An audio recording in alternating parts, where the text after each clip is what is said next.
18 years behind the wheel of a city transit bus, and I thought I understood the rhythm of human desperation. Late-night shifts show you things that daylight keeps hidden. Broken families scattered across bus routes like fragments of shattered glass, addicts counting change with trembling fingers, and runaways carrying everything they own in plastic grocery bags. But nothing in those 18 years prepared me for the teenager who climbed aboard my Route 47 bus at 11:30 p.m. on a Tuesday night in September, her shirt torn at the shoulder and tears streaming down her face like she'd been crying for hours. The autumn air in Sacramento carries a different kind of weight after dark, heavy with the promise of rain that never quite arrives, and the exhaustion of people whose days stretch too long into nights that offer no real rest. My route runs from downtown through the suburbs, carrying night shift workers, hospital employees, and the occasional lost soul trying to find their way back to somewhere that feels like home. It's honest work, predictable work, the kind of job where you clock in, follow the schedule, and clock out without getting involved in the personal dramas that unfold in your rearview mirror. She appeared at the Arden Fair mall stop, like a ghost materializing from the darkness, moving with the careful deliberation of someone who's trying not to attract attention while simultaneously desperate for someone to notice that something terrible has happened. Maybe 16, maybe 17, with shoulder-length brown hair that looked like it had been pulled and disheveled, wearing jeans and a white button-down shirt that was torn along the seam where the sleeve met the shoulder. No backpack, no purse, no phone visible in her hands, just this kid walking toward my bus with her arms wrapped around herself like she was trying to hold something together that kept threatening to fall apart. The mall had closed 2 hours ago, which meant the only businesses still operating were the 24-hour diner and the gas station convenience store where teenagers sometimes gathered when they had nowhere else to go. But she wasn't coming from either of those places. She was walking from the direction of the office buildings behind the mall, the kind of professional complexes where accounting firms and insurance companies rent space and where nobody should be at this hour unless something had gone very wrong.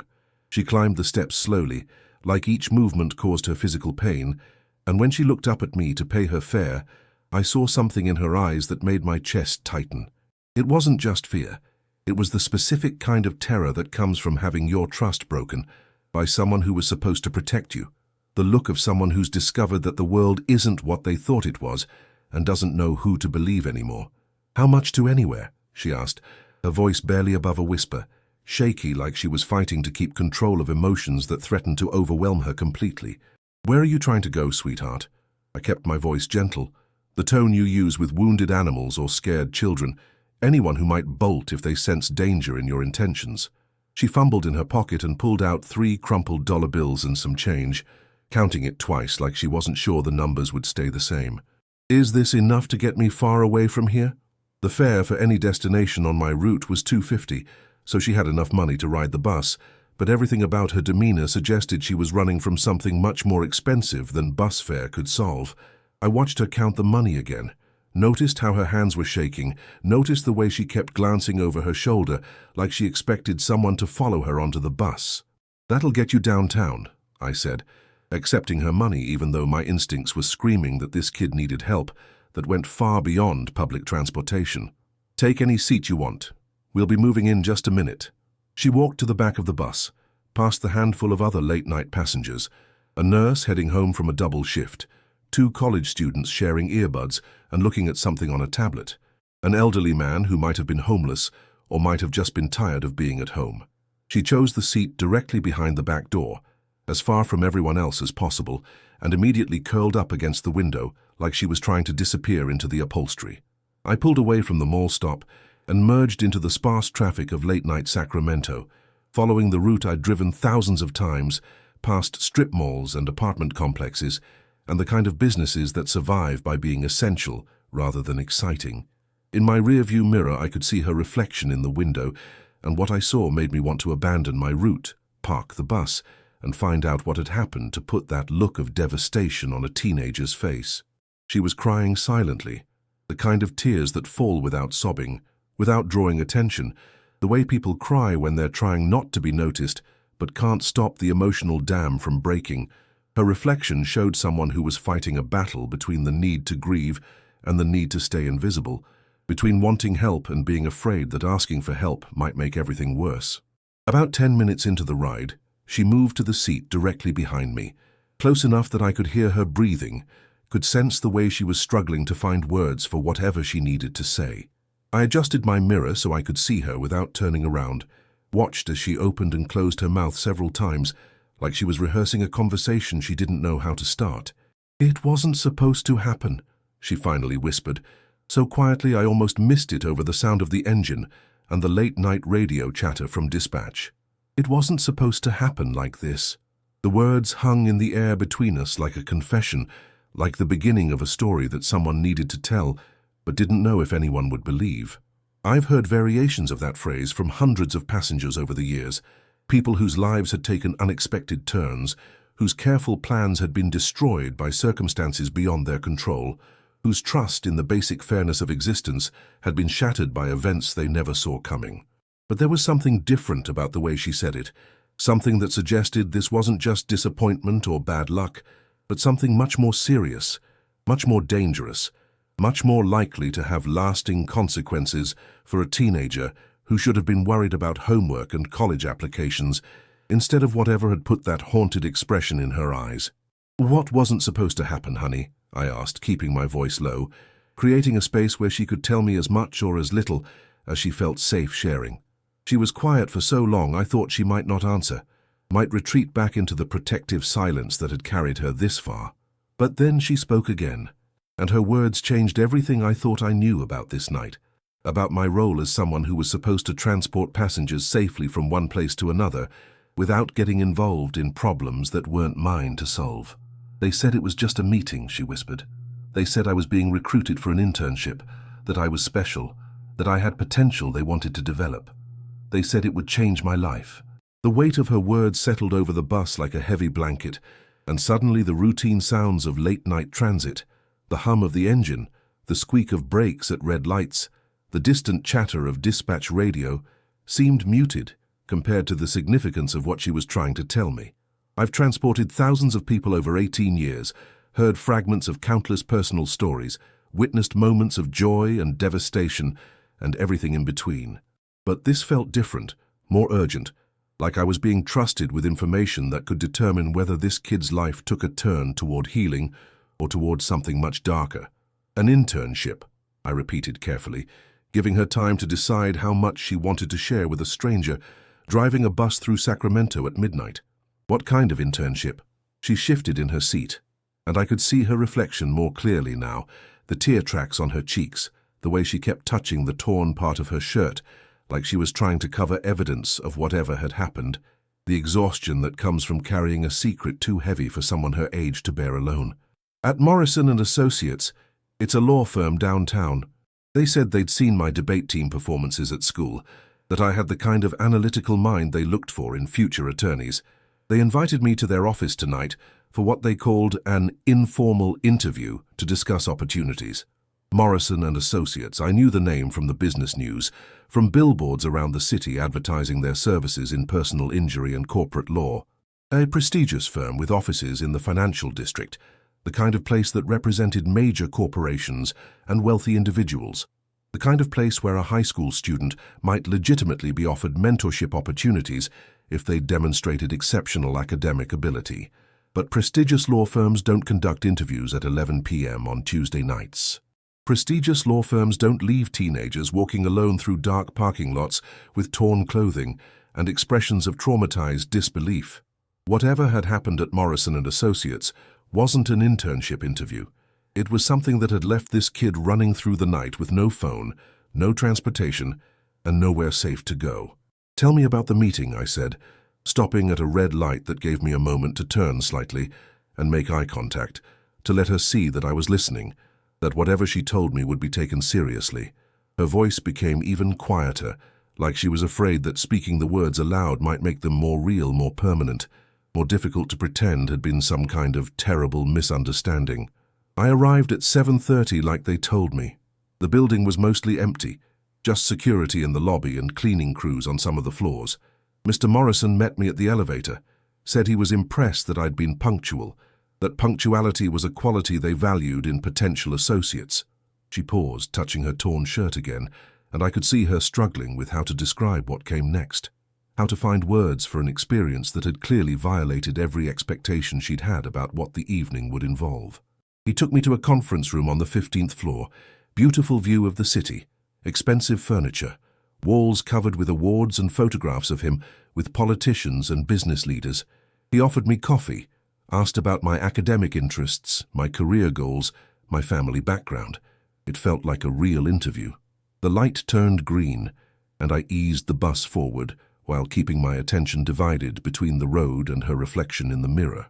Other passengers had gotten off at previous stops, and now it was just the two of us and an elderly woman who'd fallen asleep in the middle section, leaving us with enough privacy for this conversation to continue without interruption. Then other people started arriving. 2 other men, both lawyers from the firm. They said they wanted to observe my responses to hypothetical scenarios, to see how I handled pressure, how I thought through complex problems. They gave me a case study about a client who was being investigated for financial improprieties and asked how I would advise them. I felt my stomach clench, recognizing the setup.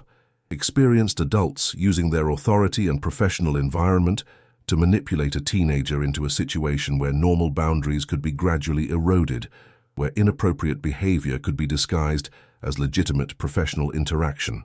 I answered their questions as best I could. I thought I was doing well, that they were impressed with my analysis. Then Mr. Morrison said they had one final test, something to evaluate my discretion, my ability to handle sensitive information that couldn't be shared outside the firm. She stopped talking, and in the silence that followed, I could hear her breathing becoming more rapid, more shallow, like she was reliving whatever had happened next, and her body was responding to the memory with the same fight-or-flight response she'd experienced in real time. "They showed me photographs," she whispered, so quietly I had to strain to hear her over the engine noise. "Pictures of a judge, someone I recognized from the news in situations that were compromising. They said this was the kind of information law firms sometimes had to manage, that discretion was essential, that I needed to prove I could handle sensitive material without becoming emotional or judgmental." The pieces were falling into place now, painting a picture of sophisticated manipulation by people who understood exactly how to exploit a teenager's desire for recognition and advancement. These weren't lawyers conducting a legitimate interview. These were predators using professional credibility to create situations where they could test boundaries, gauge vulnerability, and potentially gather compromising information about their victims.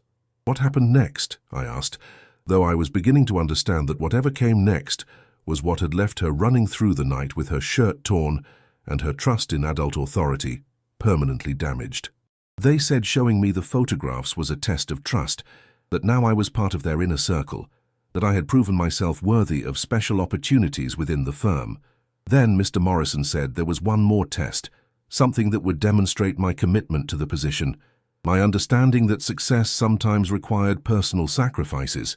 We were approaching the downtown area now, passing office buildings that looked like monuments to legitimate business, conducted during daylight hours by people who followed professional ethical standards.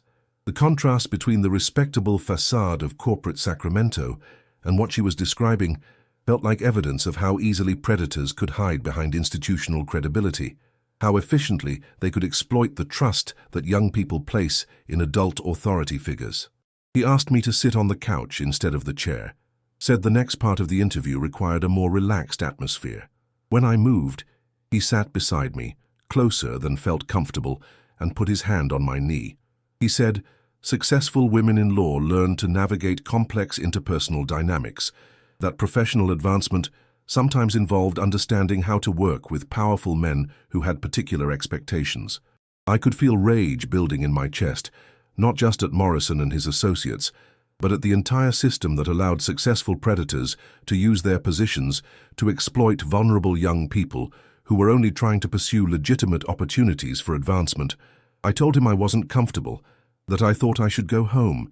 He said that was unfortunate, that they'd been hoping I was more mature, more sophisticated than typical high school students. He said the best opportunities went to young women who understood that success required flexibility, who could be trusted to handle situations that might seem unconventional to people with limited professional experience. She was crying again now, but differently than before. Not the silent tears of someone trying to stay invisible, but the angry tears of someone who was beginning to understand that she'd been manipulated, that her trust had been deliberately exploited by people who should have been protecting her instead of preying on her ambitions. I want to reach out to everyone who's been following this story. Everyone who understands that sometimes the worst predators are the ones wearing expensive suits and working in prestigious offices. If you've made it this far, if you're feeling the same anger and protective instinct that I felt that night, then you understand why these stories matter. This isn't just entertainment. This is about recognizing the signs, protecting the vulnerable, and making sure that young people like this brave girl know they're not alone when they find the courage to speak up. Subscribe to this channel, not because I'm asking you to, but because you know these stories need to be told, because you believe that truth matters more than comfort, and because you want to be part of a community that stands up for people who can't always stand up for themselves. The downtown stops were approaching, and I realized that in a few minutes this girl would have to decide where to get off, where to go, what to do next. But I also realized that her story wasn't finished, that whatever had happened in that conference room was only the beginning of a night that had transformed her from a promising high school student into a survivor of something that would change how she understood the world and her place in it. "What happened when you said you wanted to leave?" I asked, slowing down as we approached the business district, giving her more time to tell me what I suspected was the most difficult part of her story. She wiped her eyes with the back of her hand, straightened up in her seat like she was gathering courage for the hardest part of her testimony. There was something different in her posture now, less like a victim and more like someone who had survived something terrible and was determined to make sure other people understood what had really happened. Mr. Morrison's expression changed completely. The friendly, encouraging mentor disappeared, and I saw something cold and calculating in his eyes that made me understand I was in real danger. He said I was being naive, that I'd already seen confidential information, that I couldn't just leave and pretend this meeting had never happened. The bus reached the federal building stop, but no one was waiting, so I continued toward the financial district, where Morrison and Associates probably had their offices, where this nightmare had begun just a few hours ago. The contrast between the legitimate business conducted in these buildings during normal hours and the predatory behavior she was describing felt like evidence of how efficiently criminals could hide behind professional respectability. The other two men moved closer, blocking the door, while Morrison explained that successful people understood the importance of mutual trust, of ensuring that everyone in a professional relationship had equal incentive to maintain confidentiality. He said they needed to establish what he called shared accountability before I could be trusted with the opportunities they were offering. I gripped the steering wheel tighter, understanding that what she was describing was a systematic approach to creating compromising situations, to ensuring that victims would be too afraid or too ashamed to report what had happened to them. These weren't opportunistic predators. These were sophisticated criminals who had probably used similar tactics against other young people, other ambitious students who thought they were being offered legitimate professional opportunities. He took out his phone and said he needed to document my commitment to the position, that all their special interns had to participate in what he called trust-building exercises that demonstrated their dedication to advancing their careers. He said the photographs were just insurance, that they would never be used unless I violated the confidentiality agreements that governed our professional relationship. The methodology was becoming clearer. Create compromising material that could be used to ensure silence, establish power dynamics that made resistance seem futile, and frame everything in language that suggested the victim was a willing participant in their own exploitation. This wasn't just sexual assault. This was a comprehensive system of coercion designed to create long-term control over vulnerable young people. I tried to leave again, but one of the other men grabbed my arm and said I was overreacting, that successful women learn to navigate complex situations without becoming emotional. Morrison said disappointment was natural, that most people weren't prepared for the realities of professional advancement, but that giving up when things became challenging was exactly the kind of attitude that kept people from achieving their potential. She touched her torn shirt again, and I understood that whatever had happened next was what had created the physical evidence of assault, the torn clothing that told a story even when words felt inadequate to capture the full scope of what she'd experienced. I pulled away from the man holding my arm, and my shirt tore when he didn't let go immediately. Morrison said that was unfortunate, that now they had a situation that required careful management, that I needed to understand how important it was to handle this professionally, rather than allowing emotions to create unnecessary complications. The financial district was quiet at this hour, office buildings dark except for security lighting and the occasional late-night cleaning crew. These were the buildings where legitimate business was conducted by people who followed ethical standards, who treated young people with respect and professionalism. But they were also the buildings where predators like Morrison could hide behind institutional credibility, where crimes could be committed in conference rooms that doubled as crime scenes. That's when I realized they weren't going to let me leave, that whatever they had planned was going to happen whether I agreed or not, that the professional language and talk about opportunities was just a way to make me complicit in my own victimization. So I started screaming, loud enough that building security might hear me, loud enough that anyone on nearby floors would know something was wrong. Good for her, I thought.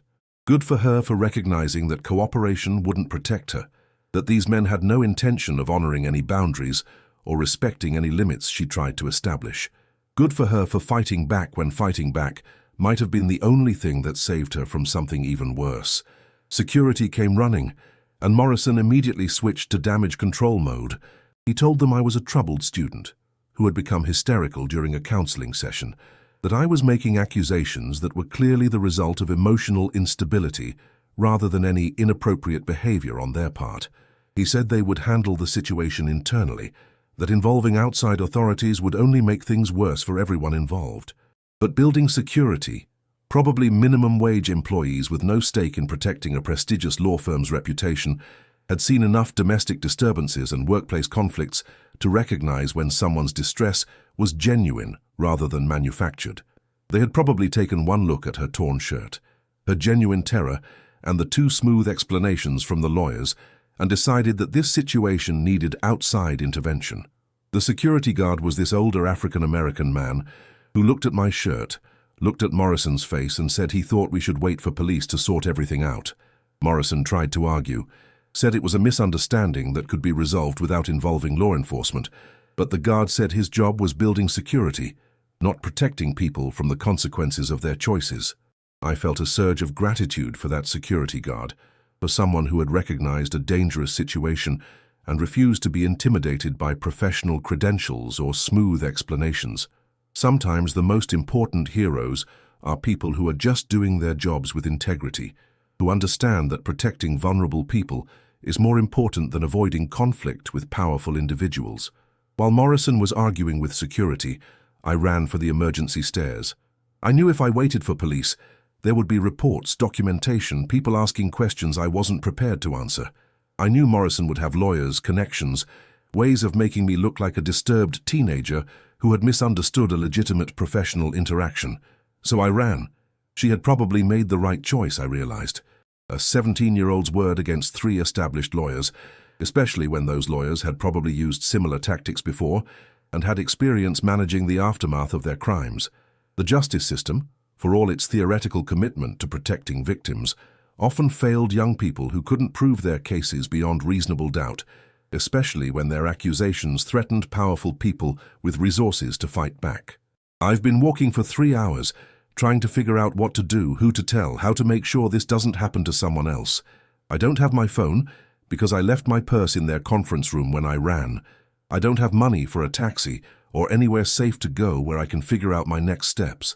We were approaching the main downtown transit center, where her journey on my bus would have to end, where she would have to decide what came next in a story that was far from over. But I was beginning to understand that sometimes the most important role a bus driver can play isn't just transportation. Sometimes it's being the bridge between a victim's survival and their recovery, between running from danger and finding the help they need to fight back. "What's your name, sweetheart?" I asked as I pulled toward the transit center. "And what can I do to help you figure out what comes next?" "Emma," she said quietly, like she was testing whether her own name still felt familiar after a night that had changed everything about how she understood herself and her place in the world. "Emma Richardson, and I honestly don't know what comes next. I keep thinking about what Morrison said, about how no one would believe me, about how they have resources and connections that I can't compete with. Emma Richardson, 17 years old, probably a senior in high school, probably someone who had spent years working toward college applications and scholarship opportunities, someone who had believed that academic excellence and professional ambition would create a clear path toward a successful future. Now she was sitting on a public bus at midnight, carrying the knowledge that predators could disguise themselves as mentors, that prestigious institutions could harbor people who used their authority to exploit vulnerable young people. I pulled into the transit center and parked the bus, even though my shift wasn't officially over, and I still had stops to complete. Sometimes there are moments when following protocol matters less than responding to human need, when being a bus driver becomes secondary to being someone who can help a young person navigate the most dangerous night of their life. Emma, I need you to listen to me carefully. What happened to you tonight wasn't your fault. You didn't misunderstand a professional interaction. You were deliberately targeted by experienced predators who have probably done this before and will do it again unless someone stops them. The fact that you fought back, that you escaped, that you're sitting here telling me about it instead of being too ashamed or too scared to speak, that takes incredible courage. She looked at me directly for the first time since boarding the bus, and I could see something shifting in her expression, some of the self-doubt and shame being replaced by anger and determination. This was the moment when a victim could begin the transformation into a survivor, when someone who had been preyed upon could start the process of fighting back. But how do I prove what happened? It's my word against 3 lawyers who probably have alibis and explanations for everything. They'll say I was unstable, that I misinterpreted professional mentorship, that I'm seeking attention or trying to damage their reputations because I didn't get the internship I wanted. She was right about the challenges she would face, right about the ways that powerful people could manipulate narratives to protect themselves while destroying their accusers' credibility. But she was wrong about being powerless, wrong about having no options, wrong about being alone in a fight that seemed impossible to win. Emma, do you remember exactly what time you arrived at their office? What time the attack happened? How long you were in that building? I got there at 7:30 exactly. The attack was probably around 9:15, maybe 9:30. I was in the building for almost 2 hours total. And building security was involved in your escape? Yes, the guard who helped me. His name tag said Williams. He saw everything, saw my torn shirt, heard Morrison's explanations, made the decision to call police even though Morrison tried to convince him it wasn't necessary. Building security meant surveillance cameras, entry logs, electronic records that would corroborate her timeline and prove she had been in that office when she claimed. It meant potential witnesses who weren't connected to Morrison's firm, people who had no reason to lie about what they had observed. It meant evidence that could support her account and undermine whatever false narrative Morrison might try to construct. Emma, you're not as powerless as you think. You have a timeline that can be verified, witnesses who aren't connected to your attackers, and physical evidence that supports your account. More importantly, you have something that predators like Morrison fear most: the courage to speak truthfully about what happened to you. I pulled out my phone and opened the voice recorder app, understanding that what happened next could determine whether Emma's story became another case of institutional cover-up or became the evidence that finally held powerful predators accountable for their crimes. I want you to tell me everything again from the beginning, with as much detail as you can remember. Times, names, exactly what was said, exactly what happened. If you're willing to report this, and that decision is entirely yours to make, then we need to create a record that captures everything while it's still fresh in your memory. She looked at the phone, understanding that speaking her story into a recording would make it permanent, official, the beginning of a process that would transform private trauma into public accountability. It was a moment that required enormous courage, the decision to trust that truth-telling could lead to justice, rather than further victimization. You really think someone will believe me? Someone will actually investigate what happened instead of just taking their word over mine? I think you're about to find out how many people are waiting for someone brave enough to expose predators who have been hiding behind professional respectability. I think Morrison and his associates have probably done this before, which means there might be other victims who haven't found their voices yet, who are waiting for someone like you to break the silence. She nodded slowly, wiping away tears that seemed different now. Not the hopeless tears of someone who felt powerless, but the determined tears of someone who was preparing to fight back against people who had underestimated her strength and resilience. "Okay," she said. "Let's do this. Let's make sure they can't do this to anyone else." For the next 40 minutes, Emma told her story into my phone's recorder, providing details that painted a comprehensive picture of systematic predation disguised as professional mentorship. She described Morrison's initial contact, the careful grooming process, the gradual escalation of inappropriate behavior, and the sophisticated methods her attackers had used to create compromising situations while maintaining plausible deniability. But she also described her own resistance, her recognition that she was in danger, her decision to fight back despite being outnumbered and outmaneuvered by experienced predators. She described the security guard who had chosen to protect her rather than deferring to the lawyer's authority, the escape that had required both courage and quick thinking, and the determination that had carried her through 3 hours of walking through Sacramento until she found help. When she finished recording, we sat in silence for a moment, both understanding that she had just created something powerful and dangerous, evidence that could destroy careers and reputations, testimony that could lead to criminal charges and civil lawsuits, but also a target for retaliation from people who had unlimited resources and no ethical constraints on how they protected themselves. "What happens now?" she asked. "Now we make sure this recording gets to people who can use it to protect other potential victims and hold your attackers accountable. I know someone at the Sacramento Bee who specializes in investigative reporting about institutional corruption. I know someone at the district attorney's office who handles cases involving sexual assault and professional misconduct, and I know someone at the State Bar Association who investigates ethical violations by attorneys." Emma's expression showed a mixture of hope and fear, understanding that going public with her story would require enormous courage, but might be the only way to prevent Morrison and his associates from continuing to prey on other young people who trusted in professional institutions and adult authority figures. "Will you help me?" she asked. "Will you stay with me while I talk to these people? Help me make sure my story is heard by people who can actually do something about it."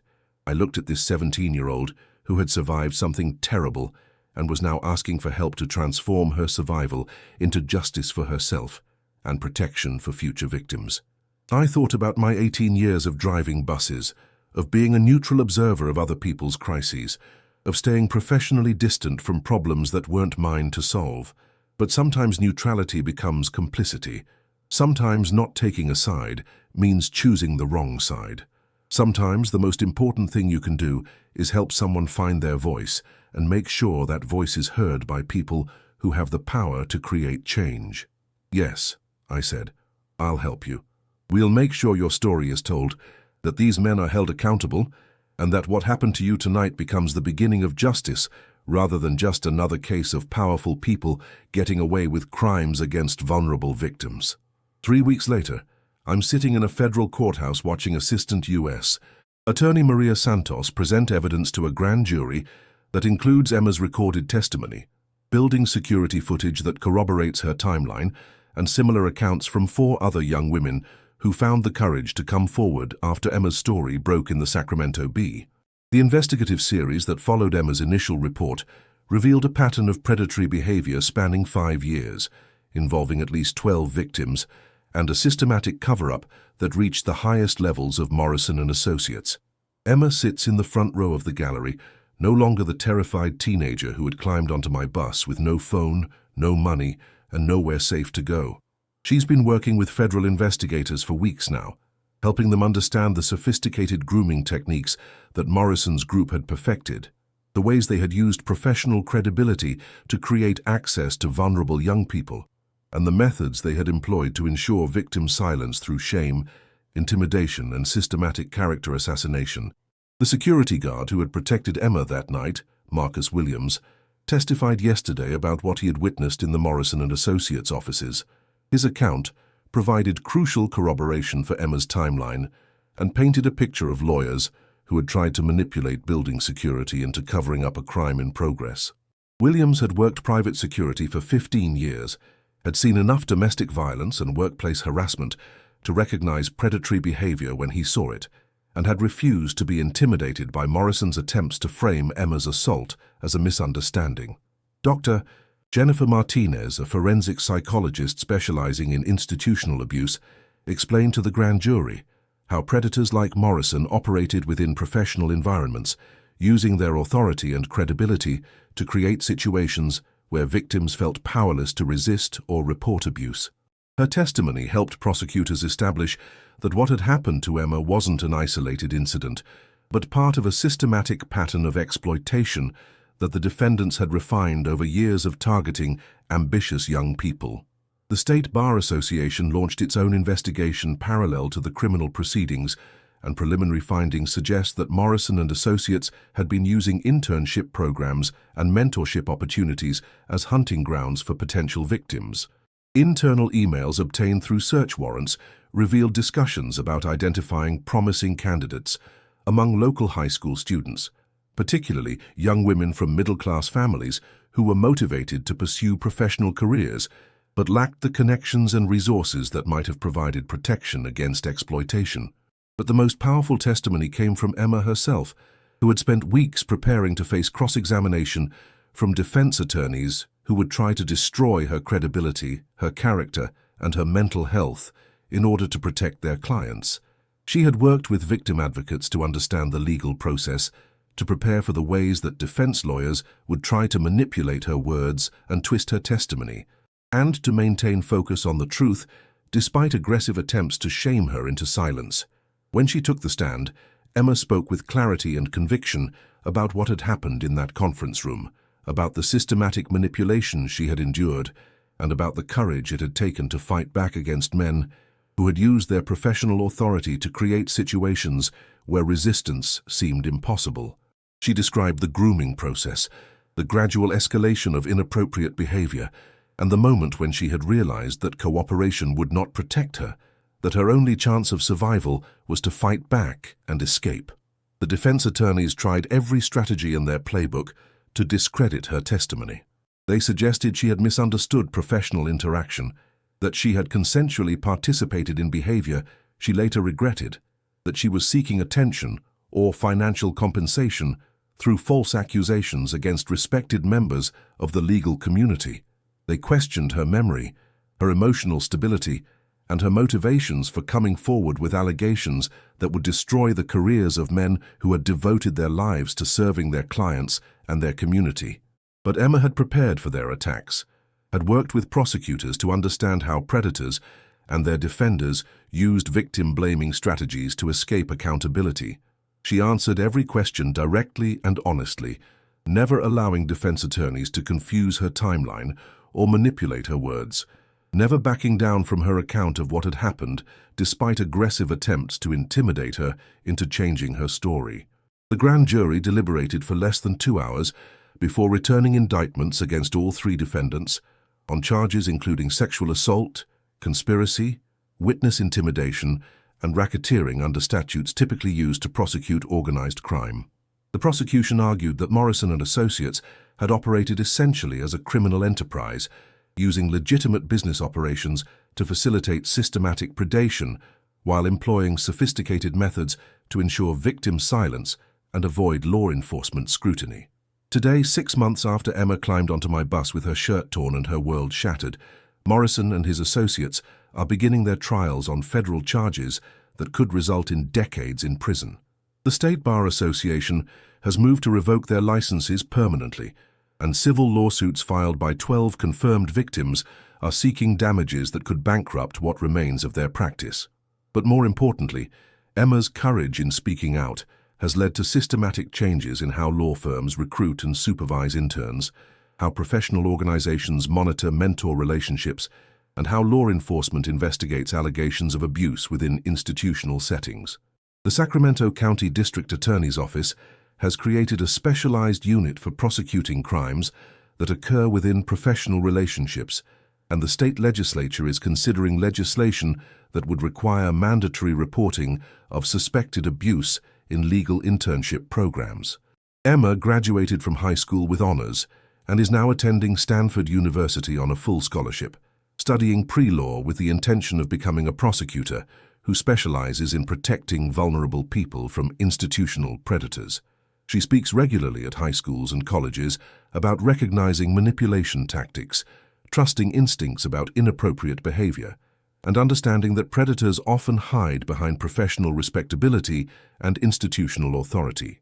She still rides public transit sometimes, and occasionally passengers recognize her from news coverage of the Morrison case. But instead of the terrified teenager who had climbed onto my bus 6 months ago, they meet someone who has transformed trauma into purpose, who has used her survival to protect other potential victims, and who represents proof that truth-telling can lead to justice when survivors find the courage to speak and communities find the courage to listen. I've gone back to driving my regular route, but everything feels different now. I see my passengers differently, understand that everyone who boards my bus might be carrying secrets that could change lives if they found someone willing to listen, someone willing to help them transform private pain into public accountability. I've learned that sometimes the most important destination isn't a physical location, but the place where victims become survivors, where silence becomes testimony, where individual courage becomes collective justice. Last week, a young man boarded my bus late at night, looking over his shoulder, carrying a backpack like he was running from something dangerous. He had the same expression Emma had worn 6 months ago, the look of someone who had trusted the wrong people, who had discovered that predators could disguise themselves as mentors, who needed help but didn't know who to trust or where to turn for safety. "Son," I said as he paid his fare, "if you need help, if someone's hurt you, there are people who will believe you and protect you. You don't have to carry whatever you're carrying alone." He looked at me with surprise and relief, understanding somehow that he had found someone who would listen without judgment, who would help him find the resources he needed to transform survival into justice. The bus moves through Sacramento's streets, carrying people toward destinations they might not even recognize yet, carrying stories that need to be told, carrying evidence that could protect vulnerable people from predators who think their authority makes them untouchable. And sometimes late at night when the city is quiet and the passengers are few, I remember Emma's courage and understand that the most important journeys are the ones that transform victims into survivors, silence into testimony, individual pain into collective healing. If you've stayed with me through Emma's story, if you understand why these testimonies matter, if you believe that survivors deserve support and predators deserve accountability, then you know why this channel exists. We're not just sharing stories, we're creating a community where truth-telling is honored, where courage is celebrated, and where survivors know they're not alone in their fight for justice. Subscribe because you want to be part of that community, because you understand that every story shared makes it easier for the next survivor to find their voice. And please share your own experiences in the comments, not because I'm asking for content, but because your voice might be exactly what someone else needs to hear to find the courage to speak their own truth. Together, we're proving that silence protects predators, but truth-telling protects everyone else.